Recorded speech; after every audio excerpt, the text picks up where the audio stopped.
Hi, this is me. I get real. Ooh, I forgot it was Saturday. No, Sunday. Saturday. I had to go to an appointment today, and I couldn't go to work. I was sick Friday, Saturday, Thursday, Friday. Couldn't go to work. I am really frustrated because this is not my style. Um, what did I have for week? This week 8 for online dating. I should say dating in general. So I'm ready. I'm just gonna change it up. I'm ready to meet someone in person. Not through the website. I'm gonna have to look that up. I have one that I might put in my planner. Let's see if I put it in the back because that's the easiest one to read. It's not as complete. Yeah, I put it in there. Oh, dating time 3 times. 3. So narrow it down to 3 guys. I don't even know if I even. So sometimes there's 0 guys, 0 options. I just ended the week yesterday and today. It's Friday, Saturday. Transition in real life. Now, I still hadn't met anyone in real life, and I was supposed to meet someone on Tuesday, and they totally dissed me and left and did something else and said that they, doesn't matter what they said, they made up crap about assuming that I wasn't gonna meet. I'm totally mad because I had an unexpected day off work, and I really want to take advantage of meeting a guy to kind of wipe out the horrible incident I had with the only guy I've ever met off of OkCupid. I discussed this before. I don't think I titled it Be Afraid, Be Very Afraid, but that's what's coming to mind. I think I titled that video, I Have a Bad Feeling About This. So, about a month ago, I met somebody on a Friday, and it sucked. Friday afternoon. They actually didn't listen to me very well, and I was going to be able to hang out for longer at a coffee shop. I thought if it went well, I'd do something else. Like a progressive date. They offered to continue. So I just wanted to break the ice, and get a vibe. But since they never listened to anything I said, they didn't pay attention to what time, so they cut the time that I had available back by like 2-3 hours. So I was like, they're like, oh yeah, you have to be done soon. I was like, yeah. I felt that guy was narcissistic, and it was only a feeling, or there were subtle actions. It's scary because it's almost like someone who's trying to look down the street and see who they want to rob. This guy in the 90s, I don't know if he was joking or not, talking about stealing little old lady's purse outside the grocery store. That scared me. And I was like hoping he was being sarcastic. But I never went out in public with this guy. This was a friend or group. There was a house with a bunch of guys that lived in it or hung out there. And so I never knew if he was serious. And I was like, you don't need to do that. Like, he was also on drugs, so who knows.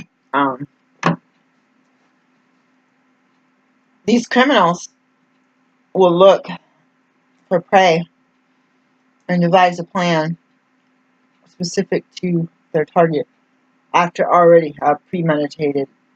Like they could say, oh, like someone left their phone somewhere. It's like an opportunistic opportunity to take something of somebody's. Excuse me. I'm gonna do this. I did the security risk analysis, and I'm gonna do it over again because I got confused on one spot, and it looks really bad on. I'm not getting any messages, nothing. There's another guy that I was quick to look at their profile and say like, and this guy gives me the creepy crawlers. So these two guys give me, one seems really aggressive, and I don't know anything about them. They don't know anything about me, except for I work a lot, which I'm like, oh, I'm busy, I can't talk. And this other guy that I met at Starbucks inside a Safeway, around, I shouldn't have gone far away. I said I'm going to go to the food co-op on the way home. That guy was, I so didn't like him that I wanted to be as far away from my house as possible. As considering I had to take my kid to work, I didn't like somebody else wants to meet, and they're over in Vancouver, and I don't know what to do. Like, should I meet him tomorrow or what? He's young. He's kind of heavy set. I could say, "How's it going?" I could meet in the morning. I might not want to. Do you guys think I should say, "How's it going?" Let's do it. Because I got a double shift Monday and double shift Tuesday, and I want to kind of be like, I want to leave at the last minute. So that's the problem. I told my work that I'm not going to do a double shift, and they scheduled me for 2 in a row. That's the problem. There's one guy who acted like a tweaker, but he texted me all night, and then I slept for a little while, and then they texted me like 5 or 6 in the morning, begging me to come over. And this guy, I go, "Are you a tweaker or something?" He goes, "No, I just wake up early." And I'm thinking, of all the text log, he never went to sleep. Like, I'd doze off and get a text, and then doze off and get a text. And I was so out of it the next morning. I had tears running down my eyes. I was talking to this lady, and I was like, I was like, they didn't even go to sleep at all. Like, you might have spent like 10 minutes waiting for me to respond one time. I don't even know if I could go back and probably not. I think it was at least 12 times that they invited me over, and at least 1 or 2 that they wanted to come over here or something. I don't know. Something like that. But that guy acts like a tweaker. And the guys I've met since then, this is one of the early guys, I'm like, these guys that I met now, or in the past 4 or 5 weeks, are crazier than this dude. And this guy had a pleasant voice on the phone, at least.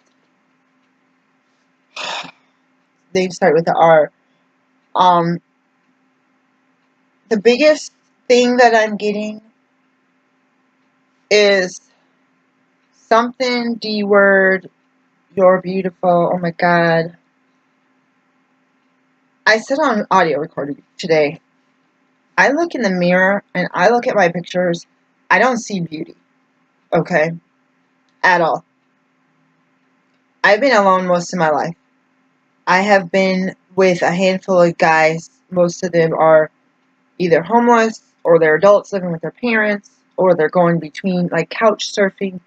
Like, I've dated only a handful of guys, or they're adult, they live with their parents' basement. That's not a problem for me. Obviously, that wasn't a problem for me when I was 20, 19, 20, 18, 19, 20, or 16, 17, 18. Most of the guys I knew, I think probably 100% of the guys I dated did not have a place of their own. A couple supposedly, 2 or 3 might have had an old car that I don't even know if that was their car. So now that I think about it, I don't remember anybody actually living in an apartment. Actually, my ex-husband was the closest one to that. He was chronically homeless. I think he was the one guy that had his own room in a rooming house. Wow. The one guy, but his job and his housing were the same company, and they laid him off and evicted him in the same week. So I was probably like a cat, and we ended up getting married after our moms died. Like, as soon as our moms died, went to my mom's funerals. And anyways, I haven't dated anybody in Oregon. I go to recovery meetings, and you're supposed to have a support network. I have no support network. I have one person that I could call right now or text. One woman. And there's a lot of racism out here. And for white women, there's a lot of hatred towards me. I don't know if they're generally racist. I believe there's a lot of fear. And there's a lot of... If you talk or act like you're from the ghetto, these white women will leave you alone because they think that you're in self-destruct. You're going to be there sitting in poverty, living in the projects, having all these babies by different guys, smoking crack and being on welfare. They're not going to feel threatened. If your kids openly Costego on a tennis team in a black family, even if their parents are doctors and lawyers, comes in and a black child is like a superstar tennis player, one of the Williams sisters, and she starts beating all those white girls, there's a threat. That's a fear and a threat and a, oh no, she didn't. She ain't gonna be beating our white girls. And that's the thing. That lady wants to be on a team and socialize and be clean and sober and go to college and enjoy her teenage years. She's not trying to compete with her team. She's trying to compete. Oh, I was number one singles, number one doubles, then number one singles when I was in high school. You're trying to help the team win and go to state. You're trying to help the team have fun and to help when you get older and the freshmen come in, you want to help train them if you have a separate varsity JV varsity. And it's about your opponent or another team outside of your school.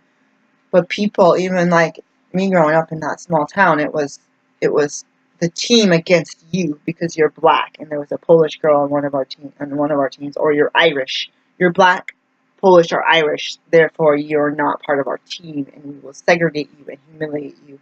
And the entire bleachers or whoever's watching, if it's volleyball or track or tennis, are going to see, not really tennis. Tennis, we were desperate, so yeah, just put your aces in their places with there, but yeah, aces in place. Yeah, other things. The whole world sees how the black person is basically, oh yeah, I guess she belongs in the back of the bus kind of mentality. They're not gonna feel sorry. They're not gonna speak up.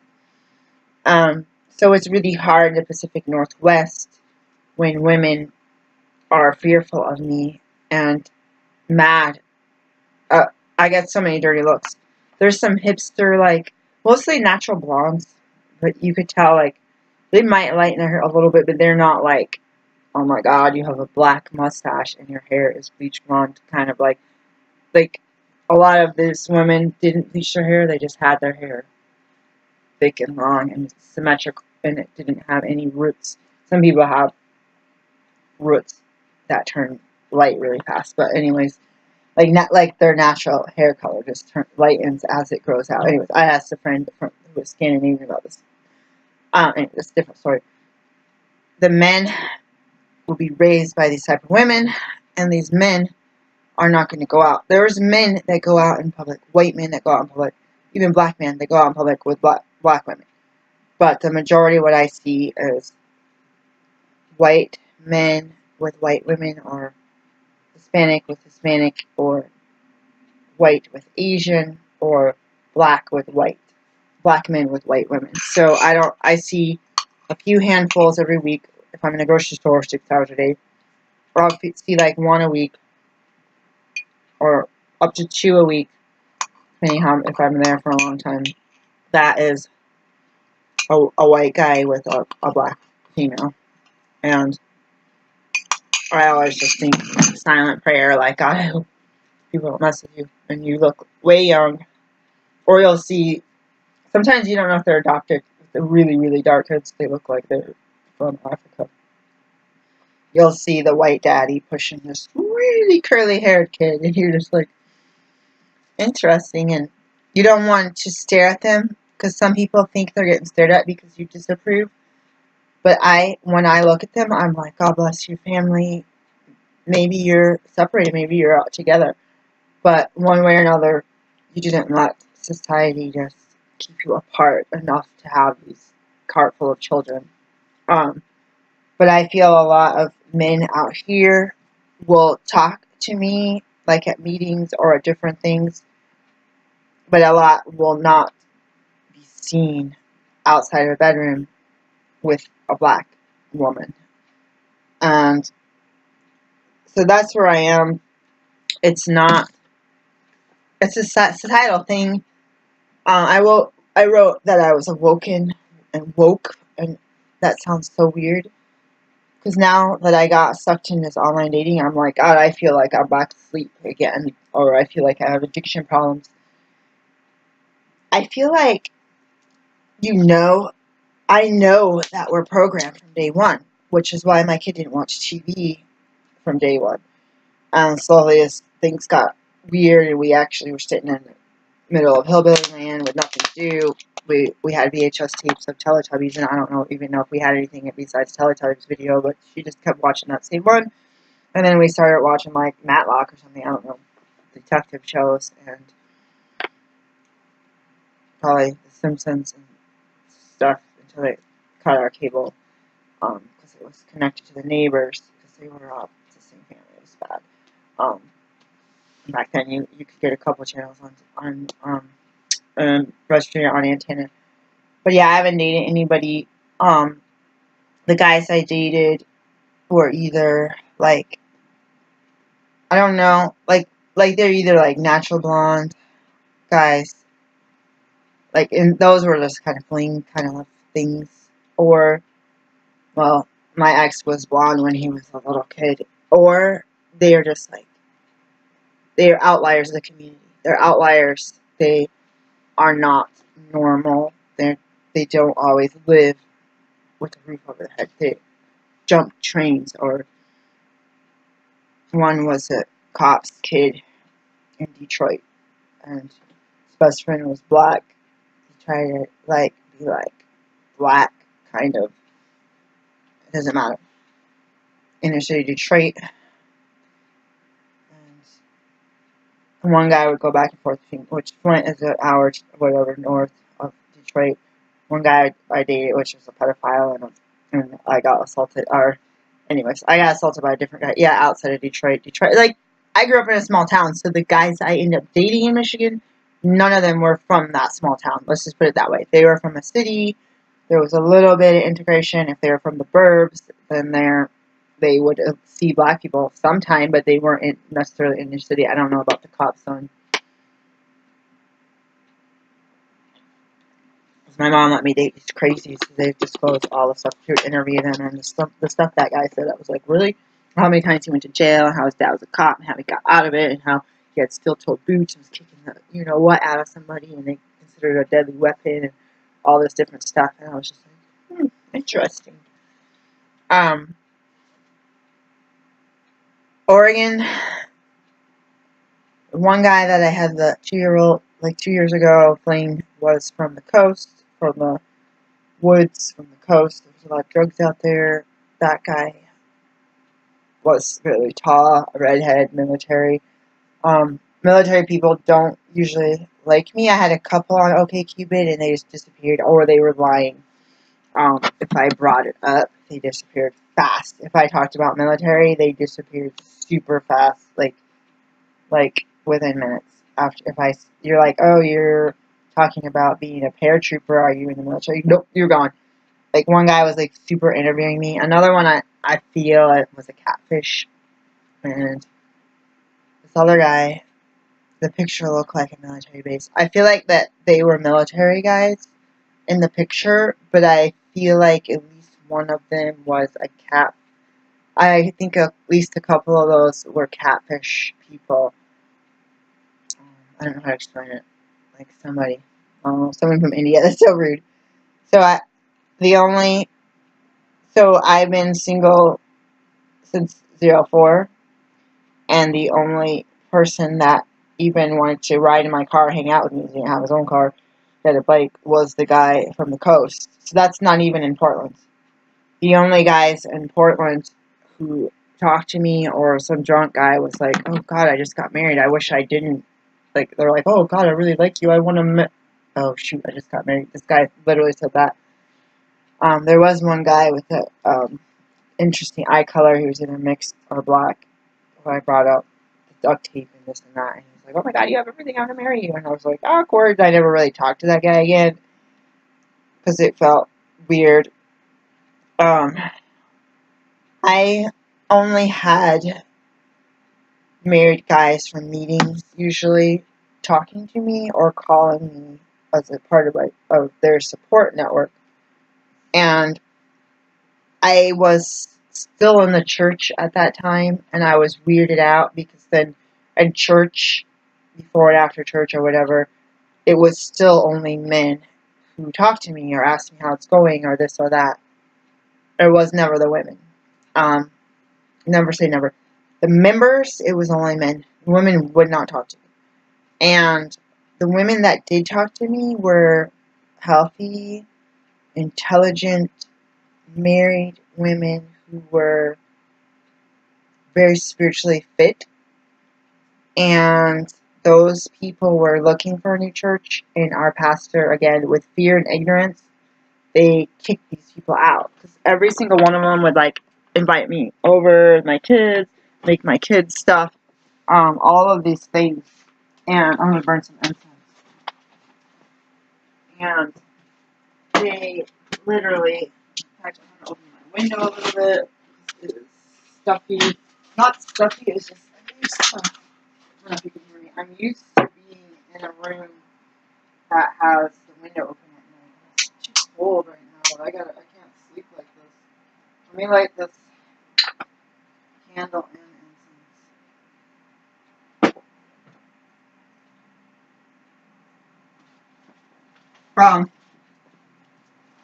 I can't deal with married men because the biggest thing was the golden rule, do unto others.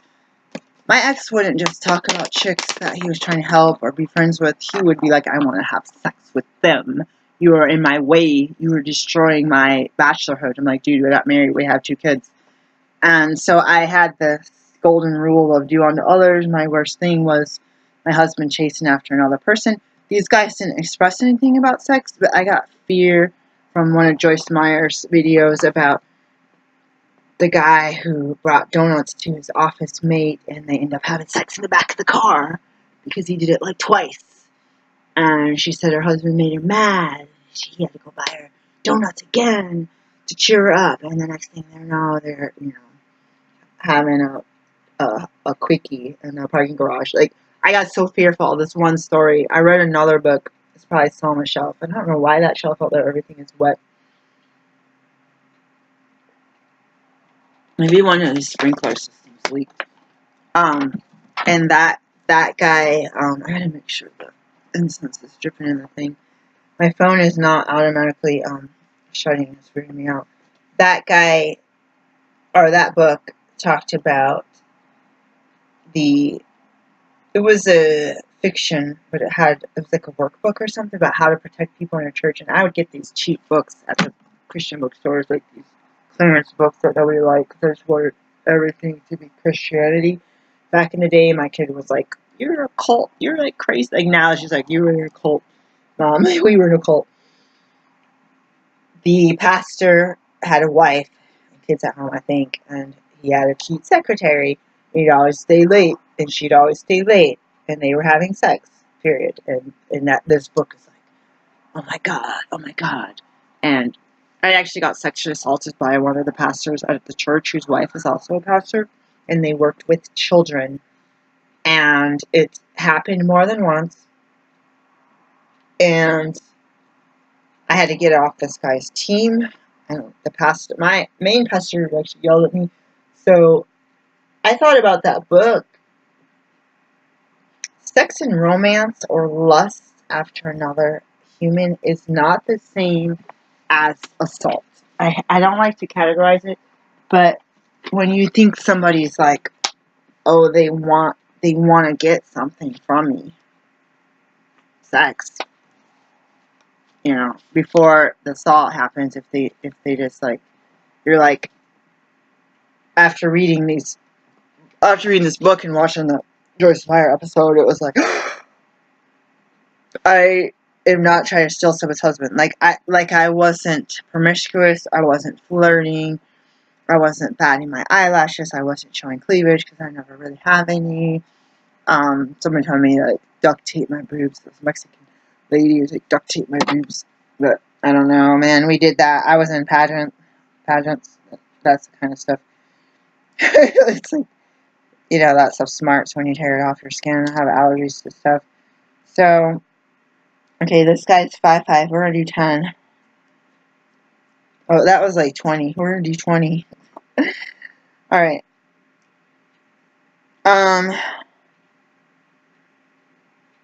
Not looking for a hookup. Sometimes, like, I don't want to be racist. Sometimes I think it's interesting when these guys, this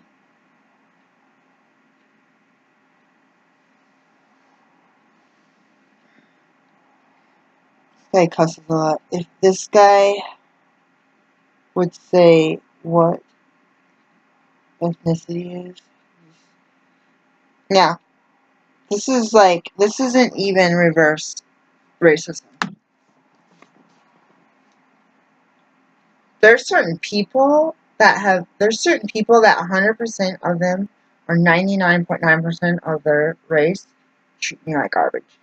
And I hate it. I hate stereotyping, generalizing, but it's so bad. It is like, it'd be like if you knew there was 3 out of 10 of your neighborhoods in your neighborhood, like neighborhoods within your town, that were composed 100% neo-Nazis or 99.9% neo-Nazis, and I'm going to the black with a Muslim and a Jewish person or whatever. I don't know, a Jewish gay person, Jewish gay trans person maybe. And every time you go in those neighborhoods, they threaten to lynch you and they come after you with baseball bats and they pelt stuff at you and you're injured and bleeding. You don't want to generalize and say, well, it's a nice neighborhood. It's got a nice park and there's a dog park and there's a good store that I like that's got cheap apples or whatever. You learn not to go in that neighborhood and you feel like it's life or death. Like, it's not just like, oh, these people are mostly vegetarian but drink a lot of milk. Like, say, some people from India, or they don't eat beef. Like, it's not just like a little common thing. It's like a really abusive, and I don't know if these people see a black person as so much less than, and because they're darker than white people, they want to make sure that you're not ahead of them in line to get to the top. They want to make, like, no, you need to stay down there, oppressed. Like, they're oppressed, but they want you to be more oppressed. I hate that generalization. But just like those neighborhoods, someone could tell you things have changed, things are different. You go back there, you listen to some lie, and then you're almost lynched. Like you want to just maintain a benefit of the doubt and not be fearful and follow your gut. But usually for me, my gut would say one thing and my brain would say, no, it's okay. You're just tripping out. I have a headache. I gotta redo this risk analysis for my office. I don't want to do it. It took me forever. It took me 2 days, but I actually saved it. The other thing there is, in real life, it was also about meeting people in real life. This light is not good. That is not always from online dating, and I thought because of how I look, it would stand out like a sore thumb as a black female, that maybe some of these people I would see in real life, because after 2004 I was looking on the ground until like July at least. I was always looking at the ground. I had no self-esteem, no self-confidence. I also had little kids. And then after 2004, I was being abused by relatives from a distance for 12 more years. And In 2016, I believe it was the first time I could look people in the eye and stand with my shoulders and my head up. I believe it was the first time. There's a Bible verse in Proverbs, and I have a Bible that has pictures in it. I think I have it right here, actually. Oh no, it's not my Bible. It's a different book. I need to put it back in the bathroom. My kid brought it in from the bathroom.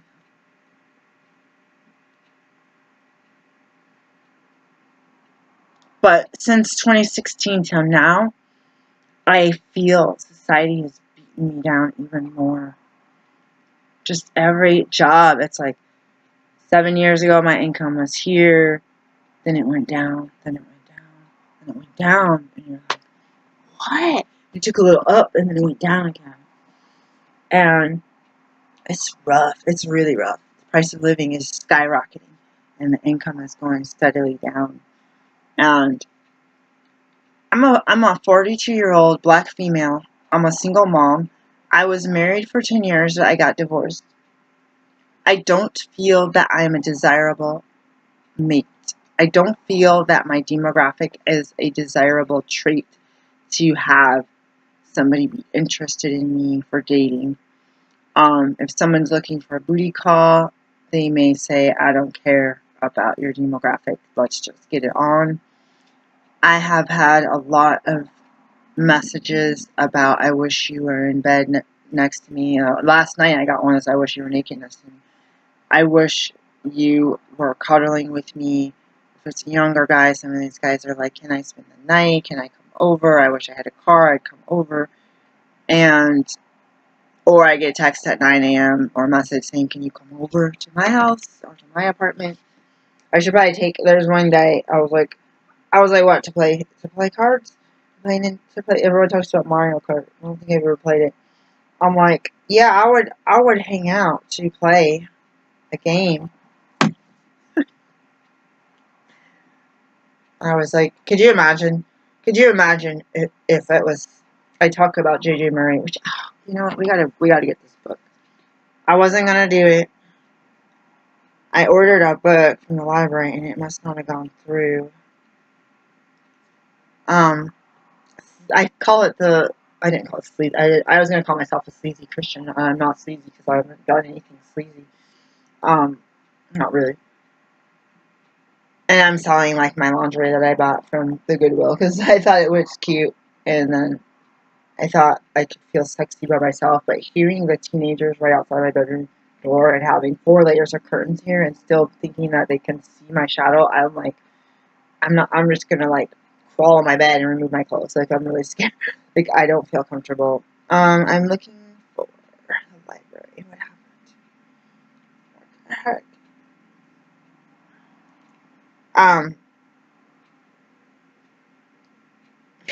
If I say that out loud, I'm like, did I just say that someone wished they were naked? So, J.J. Murray, I would call it Christian erotica, and people look at me like, huh? There's a lot of atheists and anti-Christians. Like, anti-Christian, it might be even more than atheists, because you don't believe there's a God, and I believe there's one, and that believe, that kind of, I feel like it deletes. I feel like I would date an atheist. I feel like it would delete. It would be like, just disappear off the screen. Just disappear. If you think I believe, and I believe in something imaginary, then it doesn't matter. My phone is not working right now. Oh, because I spelled it wrong.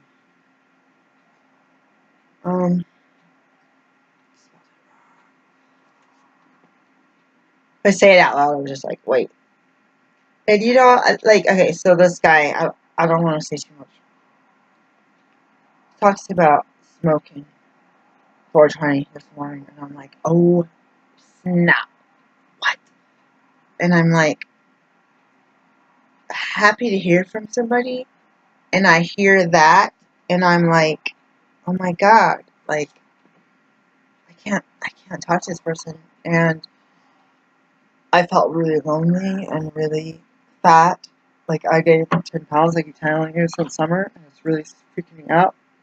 When I started gaining weight this summer, I cut nuts out, and I couldn't do it, because all I was eating was, like, bananas, and, like, that's, like, I was like so hungry, but my weight like mellowed out, and then I started eating nuts, and it was okay.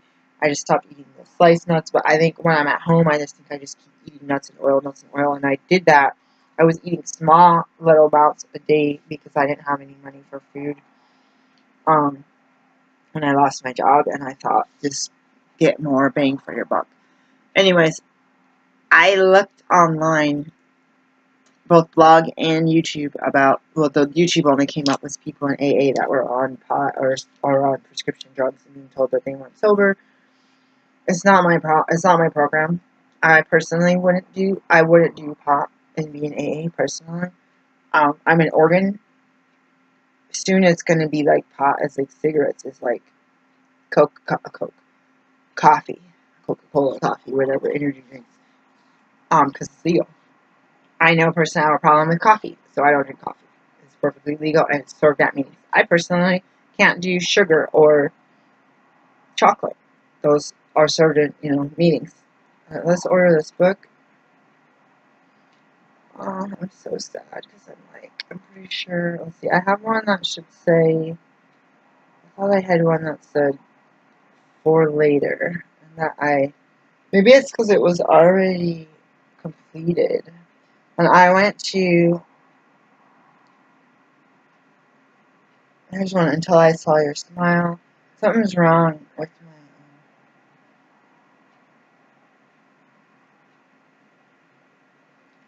I think, okay, that one I remember. Something real I just read.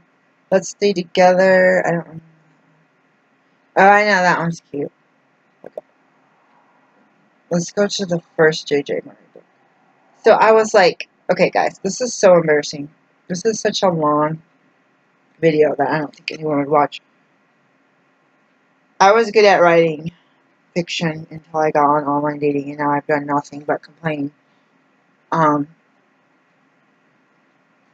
What if it smells so good in here. Sandalwood. What if I feel like I'm losing my voice. I'm having a real problem with incense. I'm like talking about addiction. God grief. What if at 10 o'clock tonight, this guy's like, oh, my kid fell asleep, and I just get in the car and go to his house. As is. Like, if I smell funny. Okay. We're going to find a book. I'm not saying I'm going to do this. Just to see. This is called You Give Good Love. I don't remember. A Good Man. I remember. Somebody gave it only 2.5 stars. So these are the books that they have here. No Ordinary Love. That's the first one I read. There's the ebook available. I think I'm going to get that. I do not want. So there's the ebook available on 2 spots. Until I Saw Your Smile.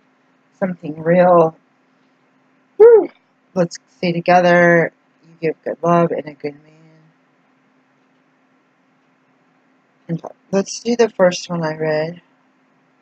But the thing is, I think they have 2. Let's see.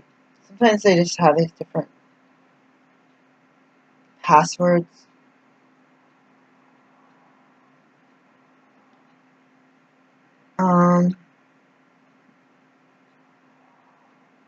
Let's see if I can. So it's only, I clicked on it and it's, okay, oh, I was like, check out now. New to download digital content. I think I have Overdrive. I think.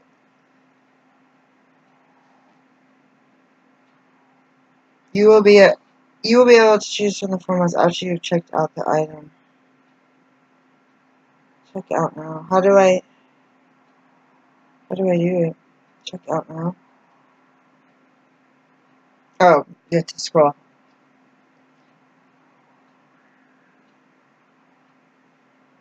What if I did that and just came back home in the morning before work and just chilled out with my kids and was like, oh yeah, because my car was done, Like, I don't know, I just feel like I can't do it. Like, my body and my hormones are just like, and my loneliness is like, yeah, you should do something like that. What I want mentally is, what are you going to do today? Let's meet in public. I'm down.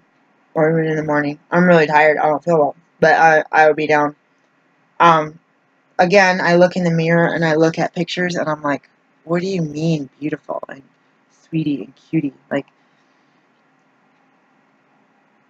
you're tripping, dude. Like, I have had so many people tell me how ugly and unattractive I am. I just, I don't, like, even if I'm sitting there and I actually took a shower, did my hair, and put makeup on, I'm smiling, I just feel it's just a plain old, like, it's just a plain old nothing. Like, there's nothing that stands out except my skin is black. There's like, hi, I'm Mia, hi, like, I don't know what these guys, well, obviously they're smoking something, they're sitting here saying how beautiful I am. Like, what the heck?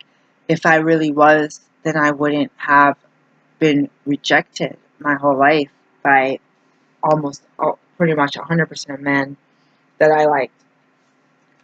The other one that I said gave me the creepy crawls had tried to contact me this morning. I did not respond, and that guy was, for some reason, I don't know why, I don't feel like talking to him, texting him, calling him, and I don't know anything about him, but there's a vibe of aggression that I don't like. And it's really hard to explain because I really want to be nice. So going back through the weeks, I'm almost putting um, my foundation, besides spiritual foundation, on uh, unconditional love. But when I say that, and I say that guy, in the last 3 minutes, thought comes to my mind of Jesus saying to the disciples, walk into a town with nothing on your back, no clothes, no food, no nothing. If the people help you, you stay, you preach the good news. If they don't, wipe the dust of the place off your feet and leave immediately. And they're showing unconditional love. They're not judging people. They're not punishing people. My stomach is like super fat, guys. This is really weird. And they're literally like they need to leave. It's toxic. They need to leave, and they're not welcome. I don't know why this guy creeps me out. He asked when my schedule, if I was free next. I said, "Oh, I'm busy the next 2 weeks," which is true, and I said that on Wednesday. I think it's true. I don't know, sometime last week, because it's like all last week and all next week. I don't know what I'm doing after Thanksgiving. I don't even know if I'm going to be alive after all this. So that's where I am with that, is I don't know when, I don't know, like, I don't know what I'm going to do. This thing does not work, and it makes me feel sad, as I paid money for it. I don't know what I'm going to do, because I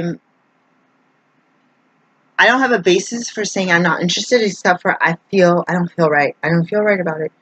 The guy that's the stoner, do you want to say, oh, I live in Oregon, I live in Portland, there's pot shops. You can walk in any direction and get to a pot shop pretty quick, if not within less than 60 seconds, at least where I live. And they've been around even before it was legal as medicinary or pot clubs, medicinary use cannabis clubs and or cannabis clubs. Let's turn a light on. So what I feel is I should speak up, but some people, I don't know if that's also that narcissistic thing. I don't want to speak up. I'm just like blowing this guy off like big time. Like, I don't know. It's so rude. If I liked him, I would have been like calling and answering the phone last week, answering texts, and been happy to hear from him. I had another article I think I was reading about sober dating and non-sober, and the biggest thing that I overcame after having done a brief on Plenty of Fish a few years ago was getting over, oh my god, they drink, I'm not going to date them. I haven't dated anybody in over 14 years. I haven't dated anyone since the 90s, and I never really dated. I just, like, hung out with my ex-husband before we got married.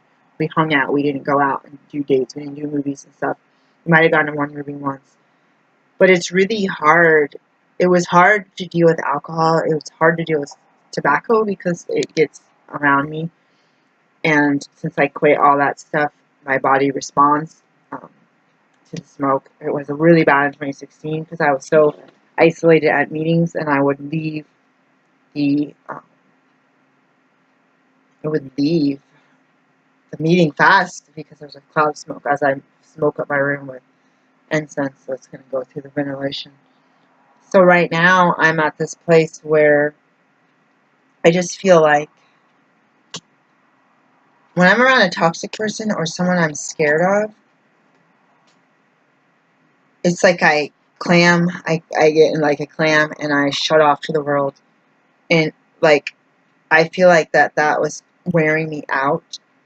And that's not what wore me out. I wore out from work, too much work, and having double shifts, triple shifts. If I work at home from 8 to 12, go to another job from 12 to 6:30, and go to another job from 7 to 2 a.m., that's too much work, okay?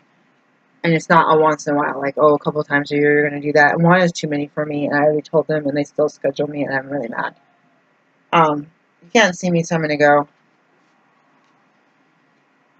But I know that about myself, that I shut off to everybody else.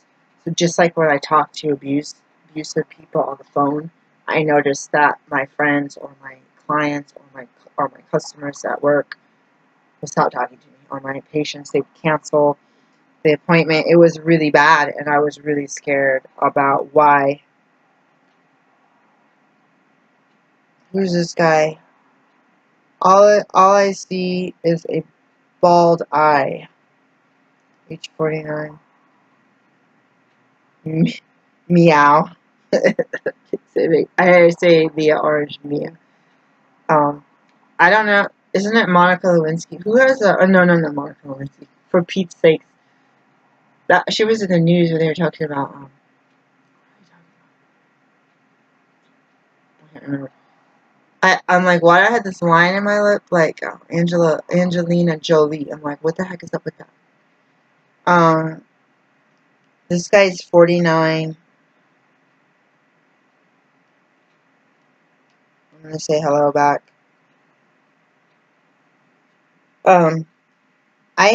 I kind of was like down for going out, but I'm gonna do this thing for my job. Like, I'm gonna watch the video. I'm gonna see if I can get this book digitally downloaded on my phone. I should use another device. I read a book by Marty. I was gonna say Marty, different Marty. Marty Joe Link. I'll have to read it again. Marty Joe Link had a really good book in my library. I can't remember the name of it. It was something about bootstrapping I cried. I stayed up all night reading this. This was like after I lost my job. I think I didn't have money for my business. My family member would try to give us money to do taxes in our name, and our rent skyrocketed. Subsidized rent skyrocketed because this person was giving us money. It's just a nightmare. But let me say hello to this person. I told myself, be careful who you're talking to. As a 42-year-old divorced mother of 2 who's black, men assume that women are getting hundreds of emails a day and they're not even having time, and they're getting asked out on dates, and they get to pick and choose. For my demographic, I'm not. Like, if I am lucky and I get active on the website, I might get 1 message a day. Like, yesterday I got 2 messages. I got 3, but I got 2. As soon as they sent the message, it disappeared. So they must have read my profile and unliked me really fast. Bye, guys. Or got deleted. I gotta go. It's too dark. Bye.